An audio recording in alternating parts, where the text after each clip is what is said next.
Riddhi Siddhi central school का वार्षिकोत्सव प्रतिवर्ष की भांति इस वर्ष भी बड़े ही धूमधाम से मनाई जा रही है। और इस अवसर पर यहाँ विराजमान इस रिद्धि सिद्धि विद्यालय के सम्मानित चेयरमैन और मेरे अभिभावक स्वरूप आदरणीय श्री परमेश्वर सिंह जी, आदरणीय अभिभावक श्री सूर्यदेव लाल जी, प्राचार्य यमुना सिंह कॉलेज मेरे प्रिय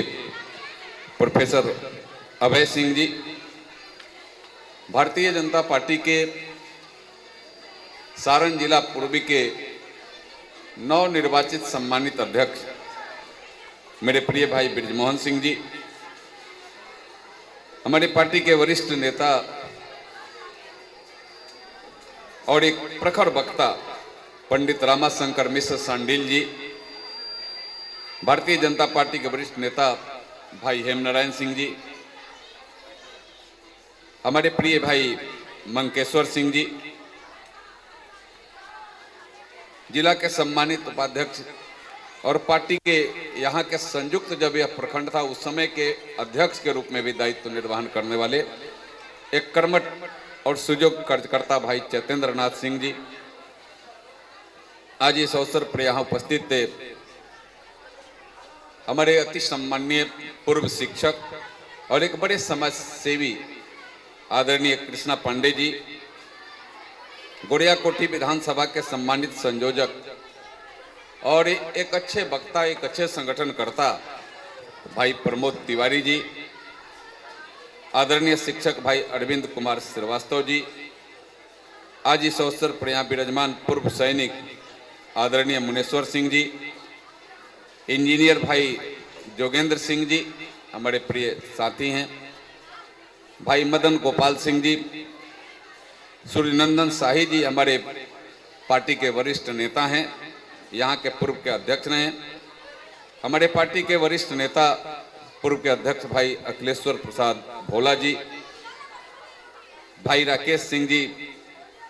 जो इस विद्यालय के निदेशक के रूप में यह काम देख रहे हैं Riddhi Siddhi central public school के, भाई मुकेश सिंह जी इस पब्लिक स्कूल के संयुक्त निदेशक और भारतीय जनता पार्टी के वरिष्ठ नेता यहाँ के प्राचार्य भाई दशरथ शाह जी, मेरे प्रिय भाई जितेंद्र सिंह जी, भाई शैलेश सिंह जी, मंडल के हमारे एकमा पूर्वी के अध्यक्ष भाई प्रमोद कुमार सिंह जी, मंडल अध्यक्ष मांझी पश्चिमी भाई आदित्य दुबे जी, हमारे पार्टी के वरिष्ठ नेता मेरे साथी भाई संजीत ओझा उर्फ बंटी ओझा जी, हमारे प्रिय भाई चितरंजन सिंह जी, भाई सोहन सिंह जी, पार्टी के वरिष्ठ नेता और पूर्व के मंडल अध्यक्ष भाई जयकिशोर सिंह जी, मेरे प्रिय भाई राजभूषण जी, मेरे प्रिय छोटे भाई समान भाई कांतु ठाकुर जी, भाई दीपू चतुर्वेदी जी, भाई चंद्रशेखर जी, भाई पारस सिंह जी, भाई ठाकुर सिंह जी नचाप, भाई अमित सिंह जी, भाई सतीश सिंह जी मंडल के महामंत्री, भाई बीरेश सिंह जी, भाई बिक्की सामंत जी हमारे युवा मोर्चा के सम्मानित अध्यक्ष हैं, भाई शैलेश सिंह जी मंडल के महामंत्री, भाई मंजेश पाठक जी, भाई अरविंद कुमार अंतिम जी, आज इस अवसर पर यहाँ विराजमान और मीडिया से जुड़े मित्र स्वरूप भाई कमल कुमार सिंह जी, दैनिक भास्कर के आप पत्रकार हैं, भाई देवेंद्र सिंह टूना जी प्रभात खबर के आप पत्रकार हैं, भाई अमित सिंह जी, भाई सारण के आप पत्रकार हैं, भाई निपुण जी, भाई संजीत अकेला जी, भाई मिंटू पांडे जी सारण जनमत के आप पत्रकार हैं, भाई रुचि कमल सिंह सेंगर जी चौथी बानी के आप पत्रकार हैं, यहाँ उपस्थित सभी इस विद्यालय के सम्मानित शिक्षकगण, सभी शिक्षेतर कर्मचारीगण, मीडिया से जुड़े पत्रकार एवं सहकार मित्रगण और सबसे ज्यादा प्रिय हमारे इस विद्यालय में पढ़ने वाले हमारे सभी अति प्रिय छात्र बहनों एवं भाइयों,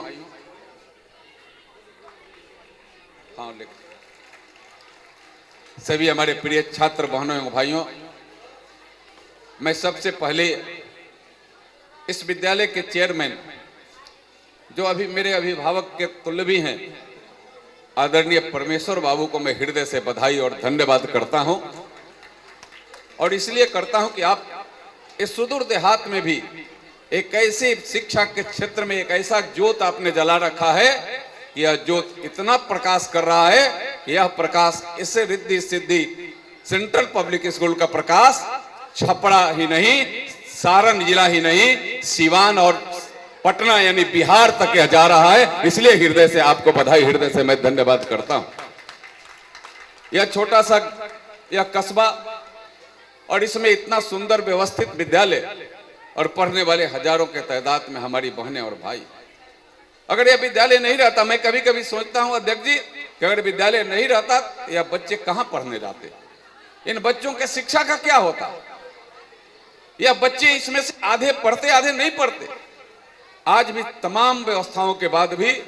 आज भी आधा परिवार अभी समाज में ऐसा है जो अपने बच्चे को छपरा में एकमा में डेरा लेकर के नहीं पढ़ा सकता है। और एकमा और छपरा जाकर के पढ़ना और घर से सुबह आराम से खाना पीना खा करके और पैदल टहलते या फिर रिद्धि सिद्धि विद्यालय का गाड़ी जाए तो उस पर बैठ करके विद्यालय आ जाना और फिर यहां से जैसे छुट्टी हो 15 मिनट 20 मिनट आधे घंटे के अंदर घर पहुंच जाना। यह सुविधा कहां मिलेगी? यह सुविधा अगर कहीं मिली है और मिल रही है तो वह Riddhi Siddhi central public school में ही मिल रही है, और जिसका श्रेय परमेश्वर बाबू आपको जाता है। इसके लिए मैं हृदय से बधाई करता हूं। मैं तो अपने को सौभाग्यशाली समझता हूं कि मैं वर्षों से यहाँ इस विद्यालय में आता हूं, जिसकी चर्चा परमेश्वर बाबू ने जरूर किया। भले मैं टाइम से ना आता हूं,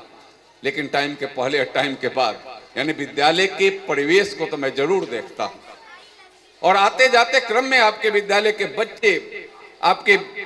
वाहन से पब्लिक विद्यालय के गाड़ियों से जब आते जाते हैं और रास्ते में कहीं क्रॉसिंग होता है, कहीं मिलते हैं, तो एक लगता है कि एक सभ्य और सभ्यता से भरे और शासन अनुशासन से परिपूर्ण विद्यालय के बच्चे हैं। यह निश्चित रूप से आते जाते भी दिखता है, मुझे दिखता, और इसलिए मुझे गर्व होता है। और मैं सिर्फ आता हूं यहाँ बच्चों को आशीर्वाद देने की दृष्टि से तो निश्चित है, लेकिन कुछ यहाँ आकर के यहाँ बच्चों का और कैसे किस तरीका से और आगे बढ़ने का काम करें। और विद्यालय जब मैं आता हूं तो प्रतिवर्ष आकलन करता हूं कि सर इतना आगे बढ़ा है, फिर आगे आता हूं तो आगे देखता हूं कितना और आगे बढ़ेगा। मेरी कामना है, आज चूंकि ऐसा दिन है, आज देवों के देव महादेव का दिन है, जो छप्पर फाड़ करके देने का काम करते हैं। और आपके जैसा जो सजनता के परिपूर्ण हो, जो एक समाज के एक भावना को लेकर के अपने स्तर से मेहनत से आगे बढ़ाने का काम किया हो, तो निश्चित रूप से मैं भोले बाबा को भी प्रार्थना करूंगा, हे भोले बाबा इस विद्यालय को और ऊंचाई तक ले जाइए कि यहाँ के बच्चों को दूसरे जगह नहीं, यहीं उनको डिग्रियां मिले, यहीं उनको सारी व्यवस्था होने का काम करे। इसके लिए मैं शुभकामना भी करता हूं। मैं अपने बच्चों को, जो अभी दर्जनों के तादाद में हमारे इस विद्यालय के हमारे छात्र बहनें और भाई अभी प्राइज ले रहे थे, मैं उनको भी हृदय से शुभकामना करता हूं। कार्यक्रम तो पूरा देखने का मौका नहीं मिला, लेकिन एक कार्यक्रम, एक होली का कार्यक्रम, मैं होली के कार्यक्रम के लिए भी बच्चों को कहता हूं, यह सामाजिक सौहार्द का कार्यक्रम है। होली सामान्य कार्यक्रम नहीं है। होली को सिर्फ रंग और गुलाल का कार्यक्रम मत मानना, होली आपस में मिलन का भी कार्यक्रम है। होली हृदय को हृदय से जोड़ता है, और कल तक कटु जहां कटुता रहती है उसको भी प्रेम के धारा में जोड़ने का काम करती है। इसलिए होली को उस दृष्टि से देखना चाहिए। हम एक दूसरे को सिर्फ अबीर गुलाल लगा दें, उतना तक होली सीमित नहीं है। होली का भाव एक बड़ा गुण है उस होली के भाव में। हम सब समाज में गांव में, जवार में अगर बरसों के कुछ कटुता भी रहती है और होली आता है तो गले मिलन हो जाता है, भाई भाई में मिल जाता है। यह भाई भाई के मिलन का भी पर्व है और कटुता को दूर करने का भी पर्व है। और होली के पहले इसीलिए होलिका दहन भी होती है। होलिका दहन में गलत का सत्यानाश हो और होली के दिन सही मायने में रिद्धि सिद्धि विद्यमान हो जाए, यह भाव अपने अंदर होना चाहिए कि रिद्धि सिद्धि विद्यमान हो जाए हमारे घर में, हमारे परिवार में, हमारे समाज में, हमारे क्षेत्र में यह उपलब्ध हो जाए। यह हम सबको अपने ध्यान और मन में रख करके होली की यह पर्व को उस दृष्टि से मनाना चाहिए। मैं आप सबको फिर से बधाई और धन्यवाद करता हूं। और आज चाहे नई शिक्षा नीति हो, शिक्षा के क्षेत्र में चाहे भारत की सरकार हो या राज्य की सरकार हो, जिस तरीका से आगे लगातार कदम पर कदम आगे बढ़ाने का काम करे, चाहे वो तकनीक की शिक्षा हो, चाहे मेडिकल की शिक्षा। मैं तो भारत के प्रधानमंत्री जी को हृदय से बधाई, राज्य के मुख्यमंत्री जी को भी बधाई दूंगा कि आप जिले स्तर पर भी, अब जिले स्तर पर इंजीनियरिंग कॉलेज, जिले स्तर पर मेडिकल कॉलेज, कभी हम लोग सोचे भी नहीं थे कि जिला में मेडिकल कॉलेज मिल जाएगा। कभी पूरे राज्य में नहीं, पूरे देश में जहां कभी 300-350 मेडिकल कॉलेज हुआ करते थे और आज वह 700-750 मेडिकल कॉलेज की आज तोहफा आज भारत सरकार ने इस देश को दिया है। इसके लिए भी मैं बधाई। मैं यहाँ के बच्चों को कहूंगा कि आपको यहाँ से पास करो टॉप क्लास से, फिर मेडिकल में जाने के लिए फिर वहां भी दूर नहीं जाना पड़ेगा। छपरा में ही मेडिकल कॉलेज हो गया है और बगल में नहीं तो सीवान में भी मिल जाएगा। जो तुमको सुविधा, इंजीनियरिंग करो, टॉप करो विद्यालय में, अच्छा शिक्षा ग्रहण करो, फिर इंजीनियरिंग के लिए भी दूर नहीं जाना पड़ेगा। छपरा और सीवान, यह आपके लिए सुविधा का एक 4 चांद लगाने का काम यह सरकार कर रही है। इसके लिए भी मैं इस नई शिक्षा नीति के माध्यम से और तकनीक के क्षेत्र में भी सबको आगे बढ़ाने की दृष्टि से जो सरकार कर रही है, उसके लिए भी हृदय से मैं बधाई करता हूं। फिर से मैं आप सबको हृदय से बधाई, विशेष कर करके जो हमारे छात्र बहन और भाई है, जो अभी कार्यक्रमों में, जो सांस्कृतिक कार्यक्रमों में भाग लिया है, उनको विशेष बधाई। और जो नहीं लिए है उसको और बधाई कि आप आगे कार्यक्रम में भाग लेने के लिए तैयारी करो। यह आपको बधाई देते हुए अपनी वाणी को विराम करता हूं। बहुत बहुत धन्यवाद। जय हिंद, जय भारत, वंदे मातरम। बहुत बहुत धन्यवाद।